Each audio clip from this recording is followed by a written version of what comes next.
In this video, I'll show you how to use the Countdown app. It's inspired by the horror movie of the same name. It's designed as an entertainment app that supposedly predicts the time you have left to live. While it's purely fictional and meant for fun or spooks, here's how you can use it.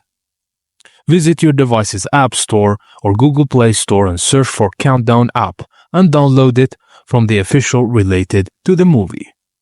Launch the app after installation and the app might display a spooky interface with ominous sounds or graphics. Tap the Start or Agree button, depending on the app, and it will generate a countdown timer that supposedly shows how much time you have left to live.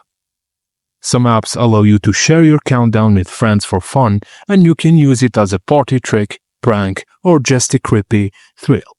Just remember, this app is purely for entertainment. It doesn't have any real ability to predict your life expectancy, so that's only on God. So enjoy it in the spirit of fun and to set a spooky mood, especially around Halloween or during movie nights.